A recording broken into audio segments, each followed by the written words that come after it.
बिस्मिल्लाहिर्रहमानिर्रहीम। अस्सलाम वालेकुम नाजरीन। इस किस्त के आगाज में कराची असर किले में दुमरुल अपनी दुकान में तैयारी कर रहा होता है कि इतने में हाचतोरियन मास्टर भी उधर आ जाता है और दुमरुल से पूछता है कहाँ जा रहे हो आप। दुमरुल कहता है मैं अर्तुगरुल बे को बताने जा रहा हूँ कि हेलेना को जेल में कैद कर दिया गया है और सिर्फ यही नहीं बल्कि हमारा मंसूबा भी जल्द ही फाश हो जाएगा। हाचतोरियन दुमरुल को रोकते हुए कहता है मैं देख रहा हूँ कि आप अर्तुगरुल बे की सरजनश से काफी लरज उठे हो। ये सुनकर दुमरुल कहता है मेरे पास गपशप का वक्त नहीं है मास्टर। फिर हाचतोरियन बताता है कि मुझे मालूम हुआ है कि उन्होंने हेलेना को रिहा कर दिया है और अब उसे एक मलका की तरह इज्जत अफजाई दी जा रही है। ये सच है कि वसीलियस ने उस पर शक किया है, लेकिन जब अर्तुगरुल बे ने उस गद्दार याजल्फ की लाश किले में भेजी है तो वसीलियस शर्मिंदा है कि उसने एक बड़ी गलती कर दी है। अर्तुगरुल बे ने इन मौके पर खेल का रुख तब्दील कर दिया है, वरना हेलेना खातून की जान चली जा सकती थी। ये सुनकर दुमरुल मुस्कुराते हुए कहता है ये तो बहुत अच्छा हो गया है, इस तरह हमारी जान भी बच गई है। अल्लाह का शुक्र है कि इस तरह हमारे बारे में उठने वाले शक भी दम तोड़ गए हैं, वरना हम भी इस जगह से हाथ धो बैठते हाचतोरियन मास्टर। इसी दौरान हज्जार का सिपाही ओराल के पास किले में पहुंच जाता है। सिपाही ओराल को बताता है कि मुझे हज्जार बे ने भेजा है, दुंदार कल कोनिया जा रहा है। ओराल पूछता है तुम्हें कैसे मालूम हुआ। सिपाही बताता है कि दुंदार ने हज्जार बे की बेटी गुनेली खातून को ये बताया था। फिर ओराल पूछता है दुंदार का गुनेली खातून से क्या वास्ता है। सिपाही बताता है कि वो गुनेली खातून की मोहब्बत में गिरफ्तार हो गया है। ये सुनकर ओराल मुस्कुराते हुए कहता है तो वो गरीब प्यार के जाल में फंस गया है। फिर सिपाही बताता है कि उन्होंने टियो को चावदार कबीले के जिंदान में कैदी बनाया हुआ है और वो उसे तफ्तीश कर रहे हैं। ओराल कहता है हज्जार बे को कहो कि आज रात टियो को किसी तरीके से चावदार कबीले की कैद से भगा दें। ये सुनते ही सिपाही वहाँ से वापस चला जाता है। फिर ओराल वसीलियस के पास जाकर उसे कहता है कि मेरे पास एक तरीका है जिसको इस्तेमाल करके आप इंतकाम ले सकते हो गवर्नर वसीलियस। ये सुनते ही वसीलियस तंजिया हंसने लगता है। फिर कहता है अच्छा बताओ कैसे मैं इंतकाम ले सकता हूँ। ओराल बताता है कि अर्तुगरुल का भाई दुंदार कल कोनिया जा रहा है। वसीलियस कहता है ये वाज़े है कि वह सुल्तान के पास जा रहा है, जिसका मतलब है लाजमी कोई अहम मामला है। ओराल कहता है आप उसे रोक सकते हो। वसीलियस कहता है यकीनन, अगर ये अर्तुगरुल की कोई और साजिश न हुई तो बेहतर है उसे जाने दो। फिर ओराल कहता है मौके का फायदा उठाओ, तुम मेरा यकीन क्यों नहीं कर रहे, मैं तुम्हें दुंदार प्लेट में पेश कर रहा हूँ। वसीलियस कहता है मैंने जब भी तुम्हारी बात मानी है मैंने सिवाय नुकसान के कुछ वसूल नहीं किया। ओराल कहता है मुझे भी अपने साथ ले जाना, अगर ये कोई साजिश हुई तो उधर ही मेरा कत्ल कर देना। मैंने तुम्हें पहले हाचतोरियन दिया, अब दुंदार और फिर टियो भी दूंगा। टियो का नाम सुनते ही वसीलियस खड़ा हो जाता है। फिर ओराल कहता है वो चावदार कबीले की कैद में है, मैंने अपने आदमियों को कहा है कि उसे कैद से फरार करवा दो। ये सुनकर वसीलियस कहता है अगर तुम टियो को बचा लो तो मैं तुम्हारे लिए कुछ भी करूंगा। ओराल कहता है ठीक है, दुंदार को पकड़ो, इस तरह हम ये भी जान लेंगे कि वो सुल्तान को क्या बताने जा रहे हैं। उधर चावदार कबीले में कुत्तुजा आकर अलियार को बताता है कि हमारा एक सिपाही हज्जार का पीछा कर रहा था। उसने आकर बताया है कि हज्जार सिपाहियों के साथ पास ही शिकार के लिए गया है। ये सुनकर अलियार कहता है वो बूढ़ा शख्स कहाँ शिकार खेलने जाएगा, ये सिर्फ एक चाल होगी, हो सकता है उसने अपनी जगह किसी और को भेजा हो, इसलिए उस पर कड़ी नजर रखो। इसी दौरान हज्जार का सिपाही वापस पहुंचकर उसे सारी सूरत हाल बताता है। फिर हज्जार कहता है तो आज ही हमें लाजमी टियो को कैद से भगाना होगा, इस काम को हम शाम को खाने के वक्त बखूबी कर सकते हैं। तुम एक खंजर रोटी में छुपा कर टियो तक पहुँचाना, फिर वो रस्सी काट कर खुद ही मुहाफिजों से निपट लेगा। उधर कई कबीले में अर्तुगरुल अपने अहम जंगजू लेकर इब्नुल अरबी के पास पहुँचते हैं। इब्नुल अरबी कहते हैं मुझे आप सब को गट्ठे देखकर खुशी हुई है, अल्लाह तुम सब का ये इत्तेहाद कायम और दायम रखे। सब कहते हैं आमीन। फिर इब्नुल अरबी उन सब को नबी पाक सल्लल्लाहु अलैहि वसल्लम के सहाबा के बारे में दर्स देने लगते हैं और बताते हैं कि नबी करीम सल्लल्लाहु अलैहि वसल्लम के एक पैरोकार जिनका नाम मौसब बिन उमैर था, उन्होंने अपनी आलीशान जिंदगी और घर वालों को छोड़कर नबी पाक सल्लल्लाहु अलैहि वसल्लम के लिए अपनी जिंदगी वक्फ कर दी थी और ग़ज़वा-ए उहद में नबी पाक सल्लल्लाहु अलैहि वसल्लम के तहफ़्फ़ुज़ में जामे शहादत नोश फरमाया। इसके बाद बताते हैं कि हज़रत हमजा जो नबी पाक सल्लल्लाहु अलैहि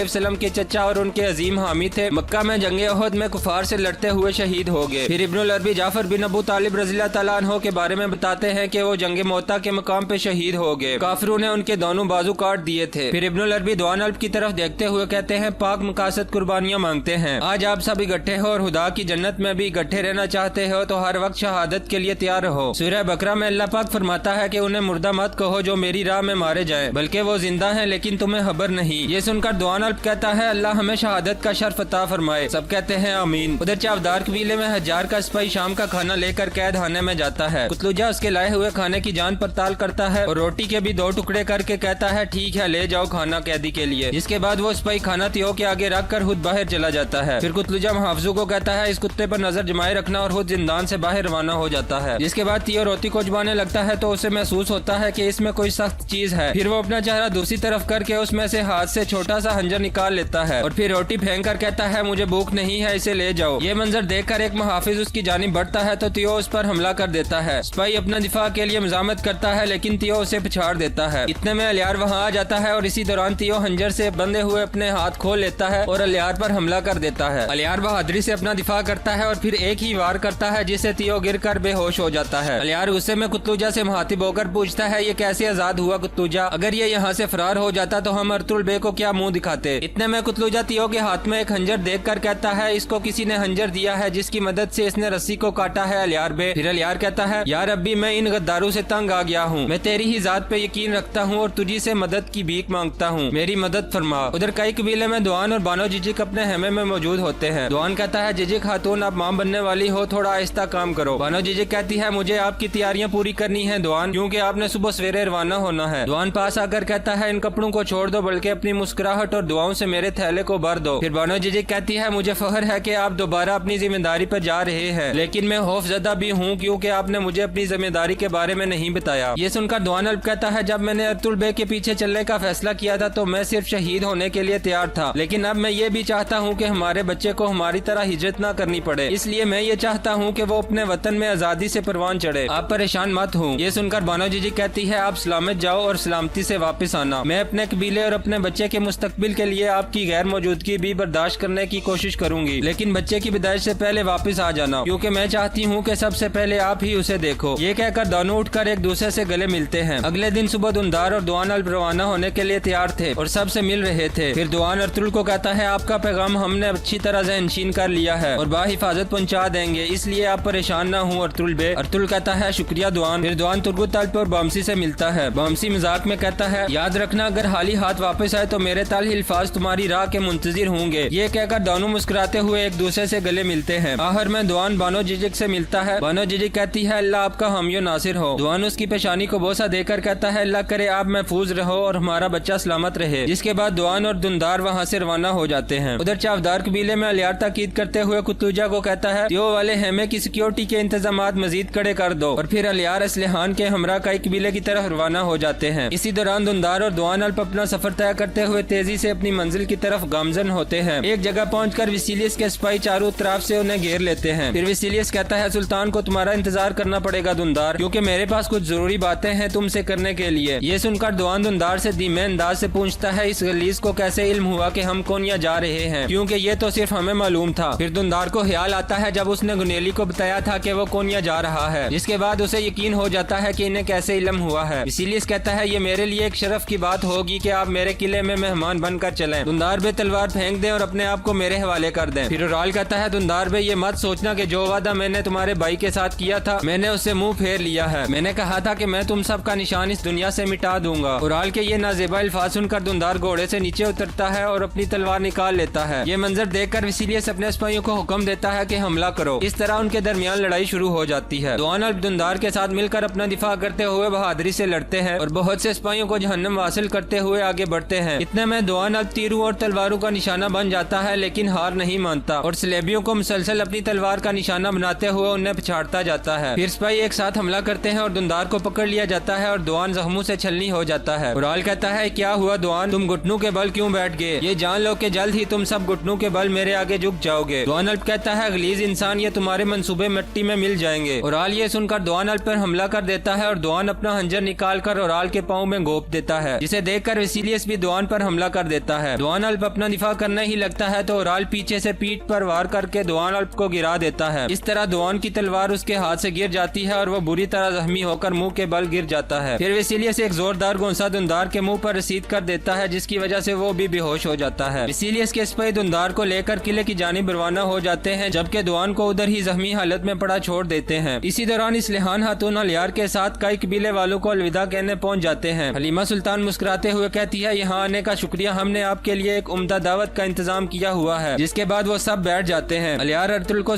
3 कोपैक के हद के बारे में आगाह करता करता है। फिर इसलहान कहती है इंशाल्लाह मैं कल इल्गिन की जानिब रवाना हो जाऊंगी और हो सकता है मैं वापस न आऊं, इसलिए मैं आप सब से मिलना चाहती थी। हैमा खानम कहती है ऐसा मत कहो बेटी, हम उम्मीद करते हैं आपको बच्चों के साथ खुश और सलामत देखेंगे। फिर इसलहान कहती है मैंने पहले ही एक भाई को खो दिया है जो बदनामी की जंजीरों में जकड़ा हुआ था। मेरे लिए वो मर गया है और उसे वो मिला है जिसका वो हकदार था। ताहम खुदा ने मुझे अर्तुगरुल की सूरत में एक बहादुर भाई से मिलाया है। मैंने अपनी माँ को खो दिया था, खुदा ने मुझे हैमा खानम की सूरत में एक अजीम माँ से मिलाया है। मेरी कोई बहन नहीं थी, अल्लाह ने मुझे हलीमा सुल्तान की सूरत में एक प्यारी सी बहन से नवाजा है और मैं इस सब के लिए शुक्रगुजार हूँ। दुआ गो हूँ कि अल्लाह आपकी मुश्किलात खत्म करे और उम्मीद करती हूँ कि आप सब मेरी शादी पे आओगे। उधर दुआन अब जख्मी हालत में दुआ मांगता है, या रब्बुल इज्जत कबीले पहुँचने से पहले मुझे मरने मत देना, मरने से पहले सिर्फ एक मरतबा मुझे मेरे सरदार से मिला दे। जिसके बाद वो रेंगता हुआ अपने घोड़े की जानिब बढ़ने की कोशिश करता है। इसी दौरान हलीमा सुल्तान एक खूबसूरत बेल्ट असलहान खातून को तोहफे में देती है। असलहान हलीमा का शुक्रिया अदा करती है, इतने में वो अबदीदा हो जाती है। फिर हैमा खानम कहती है हमारा कबीला तुम्हारे अपने ही घर जैसा है, परेशान मत हो बेटी, आप जब चाहे यहाँ आ सकती हो। उधर कराचेसर किले में दुमरुल और हाचतोरियन अपनी दुकान में होते हैं, इतने में उन्हें एक शोर की आवाज आती है। बाहर वसूलियस पहुँच जाता है और साथ दुनदार को कैदी बनाकर ले जाता है, जिसे देखकर लोग दुनदार पे पत्थर और तल हिल्फाज की बारिश करते हैं, क्योंकि वो अपने कमांडो की मौत का जिम्मेदार तुर्कों को ही समझते हैं। ये मंजर दुमरुल और हाचतोरियन उस्ताद भी देख लेते हैं और परेशानी में मुब्तला हो जाते हैं। इसी दौरान वसीलियस और ओराल खुशी से मुस्कुरा रहे होते हैं। सब लोग कहते हैं मार दो इस तुर्क को, लटका दो इसे। वसीलियस उन सबको खामोश कराकर कहता है अगर हमने इसको मार दिया तो मौत इसके लिए निजात का बायस बनेगी। चूँकि सब तुर्क एक जैसे हैं, लेकिन ये तुर्क एक आसान मौत का हकदार नहीं है, क्योंकि ये उस शख्स का भाई है जिसने हमारे किले में घुसकर हमारे कमांडो को मारा और उनकी लाशों को लटका दिया था। अब मैं इसको अपने शहंशाह के लिए एक तोहफे के तौर पर पेश करूंगा ताकि वो अपने हाथों से इन तुर्कों से इंतकाम ले सके। ये सुनते ही लोग गवर्नर जिंदाबाद की सदाएं बुलंद करने लगते हैं। इतने में दुमरुल हाचतोरियन मास्टर से कहता है आप हर चीज पे नजर रखो, क्योंकि जब अर्तुगरुल बे इस किले को फतह करने के लिए आएंगे तो आप हमारी रहनुमाई करोगे। हाचतोरियन कहता है आप फौरन जाकर अर्तुगरुल बे को खबर दो। फिर वसीलियस कमांडर को कहता है इसको नकाया ले जाने के लिए तैयारियां करो और फिर दुनदार का मजाक उड़ाते हुए उसे गिरा देता है। फिर दुनदार उठकर कहता है तुम्हारी किस्मत मेरे भाई की तलवार पर लिखी जा चुकी है और उसी तलवार से वो इन जमीनों को तुम्हारे गलीज हाथों से छीन लेगा और फिर जल्द ये जमीनें हमारा वतन बन जाएंगी। इसीलिए ये सुनकर हंसने लगता है और उसे दोबारा मारने लगता है। फिर सिपाहियों को कहता है ले जाओ उसे यहाँ से, जिसके बाद सिपाही दुनदार को खींचने लगते हैं